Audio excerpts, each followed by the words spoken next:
She fed 7 people for less than a pack of Lucky Strikes, and nobody asked her what she was making until 30 years later when nobody could make it. A housewife in San Antonio in 1953 did it with pinto beans, a sack of masa, and whatever the butcher set aside on Friday. No recipe, no measuring cups. She cooked by the sound of the comal and the smell of garlic in lard. Number 19 on this list fed a barrio block when the gas got cut. Number 22 was so easy a child could make it. Number 8 disappeared the year joy of cooking arrived in the Sears catalog. These 25 meals were so simple that no one wrote them down, and that's exactly why they vanished. Hit subscribe before this list ends. Here are the 25 easy meals 1950s Mexican housewives made without a recipe. Number 25, sopa de fideo. A handful of thin noodles, a tomato fried in lard, half an onion, a clove of garlic, and water from the kettle. The whole pot cost a nickel and fed 4 children before they walked back to school. Mothers in El Paso made it on Mondays because Sunday's tomato was already half soft on the windowsill. Here's the thing most people miss about this dish. The fideo had to brown in the pan first until it smelled like toasted bread, and that single step is what separates the real version from the powdered mix. The tomato sauce went in and hissed against the hot oil. 20 minutes later, the bowls were on the table. No measuring spoons. The water was what your hand told you to pour. The salt was a pinch your mother had pinched 1,000 times. It was simple, cheap, and worked every time. Sopa de fideo vanished because the canned soup aisle promised the same thing in a tin, and nobody had to stand at the stove. Today, the powder mix tastes like nothing your abuela ever served. Number 24, picadillo. Ground beef from the meat case, 2 waxy potatoes, 1 carrot, half a tomato, and whatever was at the bottom of the spice tin. The cook in Brownsville in 1956 broke up the beef with a wooden spoon while the potatoes sweated in the corner. She added cumin she had ground that morning between her palms. She added salt by the same hand feel her mother had used in Tampico. The skillet went onto the stove for 40 minutes. When it was done, she scooped it into warmed corn tortillas and served it with a side of beans. There was no written ratio. The carrot was a carrot. The cumin was as much as her fingertips held. Picadillo vanished after the 70s, when ground beef stopped being cheap and the children moved to hamburger helper. The box at Walmart still does not know what your great-aunt knew by heart. Number 23, papas con chorizo. A link of fresh chorizo from the carniceria. 2 russet potatoes diced small, a little onion if there was one, and a pinch of salt at the end. The grandmother in South Phoenix dropped the chorizo into a hot skillet and let the red fat run out before the potatoes ever touched the pan. The potatoes fried in that fat until the edges crisped. Eggs went in last on Sunday, scrambled into the mix until everything was orange, and the smell pulled the kids out of bed. She'd been making it the same way since 1948 when a neighbor showed her once. The chorizo did the seasoning for her. Papas con chorizo vanished when the chorizo at the supermarket started arriving in plastic tubes from a factory, made with synthetic dye and very little pork. The carniceria on the corner closed in 1993. The recipe went with it. Number 22, frijoles de la olla. A bag of pinto beans, a piece of yellow onion, 2 cloves of garlic, a pinch of salt at the very end, and water. The clay pot sat on the back burner of a stove in East LA from breakfast until supper, simmering all day while the housewife of 1955 ironed shirts and walked to the bus stop. The beans cost 12 cents a pound at the corner store. The pot fed 6 people for 2 days, and the broth was poured over the second day and called soup. The thing that surprised me about this method was that the salt was held back on purpose. You watched the pot. You added water when it dropped. You salted at the end because salt added too soon kept the beans hard. Children learned by standing on a chair next to their grandmother and watching the broth darken. The whole system was simple, free of fuss, and worked better than any recipe could. Frijoles de la olla vanished because the can of refried beans took 8 seconds to open. Most kitchens don't own a clay olla anymore. Number 21. Calabacita con queso. A summer squash, an ear of corn cut from the cob, a tomato, a slice of white onion, and a thick handful of crumbled queso fresco at the end. The mother in Albuquerque grew the squash in the strip of dirt behind her kitchen window and pulled it in late August when the skin was tender. She chopped everything into uneven cubes and let them soften in a cast iron pan with a tablespoon of lard. The corn went in second. The cheese melted in last and turned the pan into a creamy yellow mess the kids ate with warm flour tortillas. The squash was however much squash there was. The cheese was however much was left on the wax paper from the carniceria. Calabacita con queso vanished when frozen vegetables took over the produce shelf, and queso fresco started costing $4 a brick. The garden plots got paved over for driveways. Number 20. Caldo de pollo. A whole chicken cut up with kitchen shears, a head of cabbage chopped rough, 2 carrots, 2 potatoes, half an onion, and a fistful of cilantro at the end. The grandmother in San Antonio in 1957 set the bones to simmer at sunrise and walked to the panaderia for fresh bolillos while the broth built itself. By noon, the kitchen smelled like the inside of an embrace. She ladled the broth and soft vegetables into deep bowls, squeezed half a lime over each one, and tore a hunk of bolillo for soaking. The recipe was the kitchen schedule. Cabbage went in when cabbage was cheap. Squash replaced potato when squash came in from the garden. The chicken bones had to be from a whole bird, and the broth had to build itself for hours before the vegetables ever touched the pot. Caldo de pollo didn't vanish completely, but the version your great-grandmother made did. Today the broth comes from a yellow bouillon cube, and the cilantro comes in a plastic clamshell. None of it tastes the same. Number 19. Sopa de Arroz. A cup of long-grain rice toasted in lard until it smelled like popcorn, half a tomato blended with a clove of garlic, a piece of onion, salt, and twice as much chicken broth as rice. The mother in Tucson in 1953 toasted the rice in her cast iron pan while the broth heated beside it. She stirred constantly with a wooden spoon, watching for the moment the grains turned the color of straw. Then the tomato sauce hissed in and the broth followed. The lid went on. 18 minutes later, the rice was orange and fluffy, and every grain stood apart. The toast was done when the smell told you. The water was the depth of the first knuckle of her index finger above the rice. Sopa de Arroz vanished because minute rice promised the same thing in 5 minutes, and the boxed Spanish rice mix promised it in 3. Most American Mexican kids have only tasted the box. Number 18. Huevos rancheros. 2 eggs fried sunny side up in a teaspoon of lard, a corn tortilla heated on the comal, and a spoon of last night's salsa warmed in a small pan. The mother in Las Cruces served it on a chipped white plate with a little plate of refried beans on the side. She didn't have a name for the dish in her kitchen. No recipe, no garnish, no parsley. The salsa was whatever was left from supper. The tortilla was whatever was at the bottom of your basket. The eggs were however many the chickens had laid the day before. By 1972, the diners along Highway 70 were charging $2.95 for the same thing on a hotel plate with parsley. Huevos rancheros vanished from home kitchens around the time eggs stopped being delivered to your door.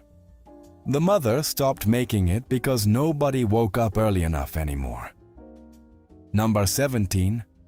Tortillas de harina. 3 cups of flour, a fistful of lard, a pinch of salt, a teaspoon of baking powder, and warm water added by feel until the dough sang back at her hands. The grandmother in El Paso in 1954 made 48 tortillas before sunrise every Saturday morning. She rolled them on a wooden board with a smooth glass bottle her own mother had brought from Chihuahua. Now the technique was simple, and the result was better than anything a factory could produce. Each tortilla went onto a hot dry comal for less than a minute on each side. They puffed in the middle. You ate the first 3 rolled in butter, while the rest cooled in a clean dish towel. The lard was the size of an egg. The water came in by sound, by stickiness, by the feel of the dough pulling away from the side of the bowl. Tortillas de harina vanished as a daily ritual because the bag of frozen tortillas at H-E-B was at the front of the store and the daughters had jobs at the bank. Number 16. Mole de olla. A piece of beef shank, a few dried guajillo chiles, a stick of cinnamon, a clove of garlic, half an onion, and a bunch of fresh epazote at the end. The mother in San Antonio in 1958 toasted the chiles on a hot dry comal until they smelled smoky and dangerous, then dropped them into hot water to soften.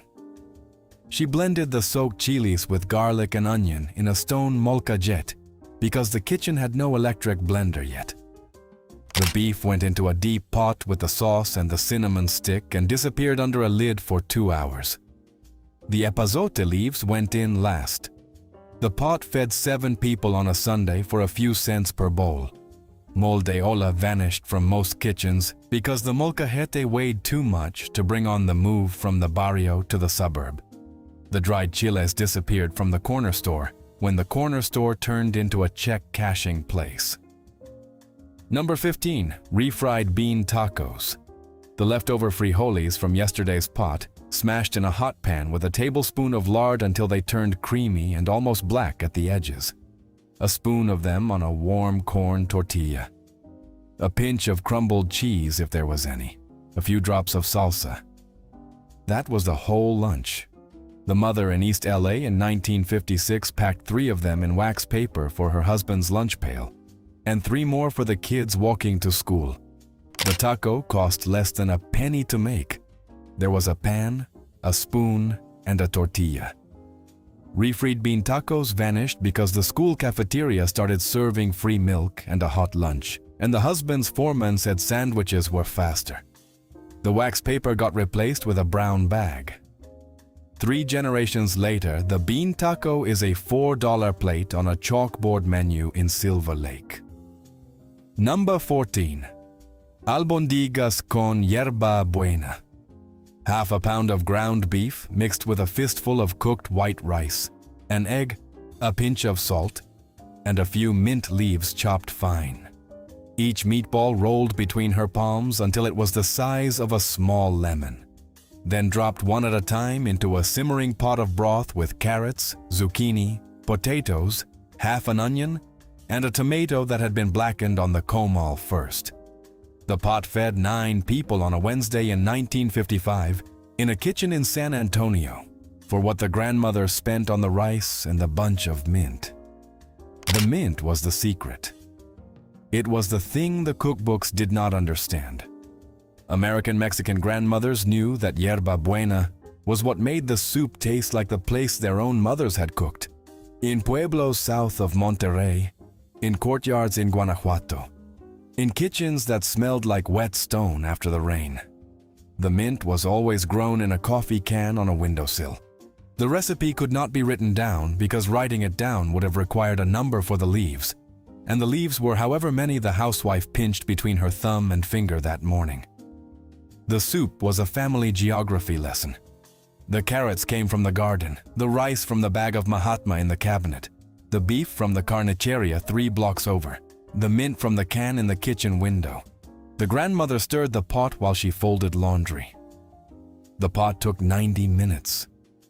There was a small dish of lime and a stack of warm tortillas at the center of the table.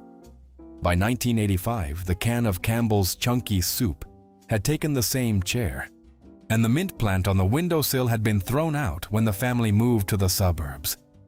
The granddaughters had never tasted yerba buena. The recipe died with the woman who had pinched the mint. Number 13. Arroz con pollo. A whole chicken cut into pieces and browned in lard until the skin was crisp. Then a cup of long grain rice tipped into the same pan to soak up the chicken fat. Half a tomato blended with onion and garlic went in next. Then enough chicken broth to cover the rice by a knuckle. The lid went on. The mother in El Paso in 1956 served the skillet at the center of the table with warm tortillas and a bowl of fresh salsa. No garnish, no green peas, no saffron. There was the chicken her father had killed that morning, the rice from the corner store, and a tomato from the garden. The recipe was the smell of the chicken fat in the rice. Arroz con pollo vanished because the canned tomato sauce got a Spanish label and the rice came from a yellow box. The skillet at the center of the table got replaced with a sectioned plate from Stauffer's. Number 12. Capirotada. Day-old bolillos torn into chunks, a syrup of piloncillo melted with cinnamon and cloves, a layer of raisins, a sprinkle of peanuts, and crumbled white cheese on top. The grandmother in San Antonio made it every Friday during Lent in 1953, never on any other day of the year. The bolillos had been bought a week earlier and left to harden on the counter on purpose. The syrup got poured slow until every chunk soaked through. The casserole baked for 40 minutes until the top was golden, and the kitchen smelled like piloncillo and the inside of a church. The bread was however much bread had gone stale. The syrup was however much piloncillo was at the bottom of the bag. Capirotada vanished because the children stopped observing Lent, and the panaderia stopped making bolillos with a hard crust. The piloncillo cone disappeared from the shelf in favor of brown sugar in a plastic bag. Number 11. Quesadillas a mano. A hand-patted ball of fresh masa, a pinch of salt, a slice of melting cheese folded inside, and a hot dry comal. The mother in El Paso pressed each one flat between her palms in less than 15 seconds. The cheese went in. The half-moon went onto the comal, 2 minutes aside. She served them with a small bowl of green salsa from boiled tomatillos crushed in the molcajete. You ate them standing in the kitchen while she made the next one.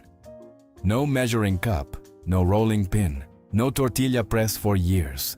Just the masa, her palms, the comal, and the cheese.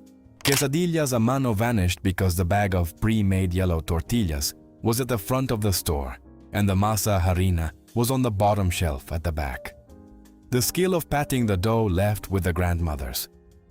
Today, most kids think a quesadilla is a flour tortilla in a panini press at the food court. Number 10. Tinga de pollo. The leftover boiled chicken from yesterday's caldo, shredded by hand and warmed in a pan with sliced onions, a few canned chipotles in adobo, and the broth from a cooked tomato. The mother in San Antonio in 1958 served it on a tostada with a smear of refried beans and a crumble of queso fresco. The whole dish came from leftovers and 1 can of chipotles. She didn't call it a recipe. She called it Tuesday's lunch. The chicken was as much chicken as was left. The chipotles were as many as her tongue could handle. Tinga vanished around the same time the rotisserie chicken started spinning in the front of the supermarket. The leftovers got eaten cold from the foam tray. The chipotles in adobo are still on the shelf, but most American Mexican kids don't know what to do with them. Number 9. Arroz con leche. A cup of cooked white rice, 2 cans of evaporated milk, a stick of cinnamon, a piece of orange peel, and as much sugar as your mother thought right. The grandmother in Brownsville in 1955 simmered the pot on a low flame for 30 minutes while she shelled pecans for the next day. You stood at the stove on your tiptoes and watched the milk thicken and bubble at the edges. She poured it into small chipped bowls and dusted the tops with cinnamon. There was a wooden spoon, a taste, a nod. Arroz con leche vanished because the pudding cup at HEB took 5 seconds and your kids ate it cold from the fridge after school. The patience of standing at the stove for 30 minutes left with the same generation that started working second shifts at the factory. Number 8. Sopa de fideo con bolitas. A handful of toasted fideo, the same tomato base as the regular sopa, but with small balls of masa pressed flat between the fingers and dropped into the broth in the last 5 minutes. The mother in El Paso in 1953 made it for her sick children when there was nothing else in the cupboard. The masa balls puffed up and turned soft in the broth and tasted like a cross between a dumpling and a tortilla. The kids ate 3 bowls each. The recipe was your hands and your eyes. You knew the ball was the right size when it sat on your fingertip without falling off. You knew it was done when it floated. Sopa de fideo con bolitas vanished the year Joy of Cooking arrived in the Sears catalog, and the daughters started cooking from the chapter on quick suppers. The Pillsbury biscuit in a tube took the place of the masa ball. Almost nobody under 50 has ever tasted it. Number 7. Carne guisada. Stew meat browned in lard, half an onion, a clove of garlic, half a tomato, salt, a tablespoon of flour to thicken, and water. The mother in San Antonio in 1956 stewed it on the back burner all afternoon while the kids did homework at the kitchen table. By supper time, the meat fell apart on the fork and the gravy was thick enough to scoop with a tortilla. She served it with warm flour tortillas and a small bowl of pickled jalapenos. The flour had to be sprinkled in by hand and toasted in the meat fat for a minute before the water ever went in. And that's the single move that made the gravy taste like the meat instead of like paste. The water was however much the pot needed to cover the meat. Carne guisada vanished as a Tuesday night dinner because the cubed stew meat got expensive, and the slow cooker came with its own recipe book that did not know about the tortilla on the side. The smell of garlic and beef simmering all afternoon left the kitchen. Number 6. Champurrado. 3 cups of water, a tablet of Mexican chocolate, a small handful of masa harina stirred in to thicken, a stick of cinnamon, and as much piloncillo as your mother thought you needed. The grandmother in Albuquerque in 1955 made it on cold mornings before the kids walked to school. The pot took 20 minutes and tasted like chocolate that had been hugged. She poured it into thick mugs that warmed your hands first and your stomach second. The thing few people understand is that the masa was not a thickener. It was the soul of the drink. It made the chocolate taste like the corn it had grown next to for 1,000 years. The chocolate was the tablet. The thickness was however thick the spoon would stand up in the pot. The whole drink was simple, cheap, and worked through any cold morning. Champurrado vanished from weekday breakfasts because the box of Carnation instant cocoa took 30 seconds. The kids drank Carnation in front of the television and forgot the taste of masa in their hot chocolate. Number 5. Chilaquiles verdes. Yesterday's stale tortillas torn by hand into rough triangles and fried crisp in a 1/4 inch of lard, then drowned in a green salsa made from boiled tomatillos and a serrano. The mother in San Antonio in 1957 made them on Saturday morning when the basket of tortillas from Friday had hardened. The crispy chips went into the salsa for a few seconds, long enough to soften but not to fall apart. She served them with a fried egg on top and a sprinkle of crumbled cheese.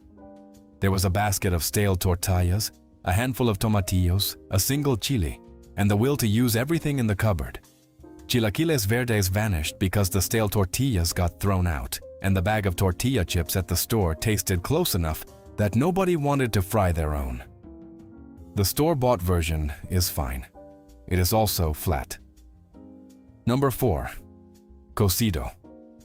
A piece of beef shank with the bone in, an ear of corn cut into thirds, a chunk of cabbage, a potato, a carrot, half a chayote, a piece of yellow squash, half an onion, and salt.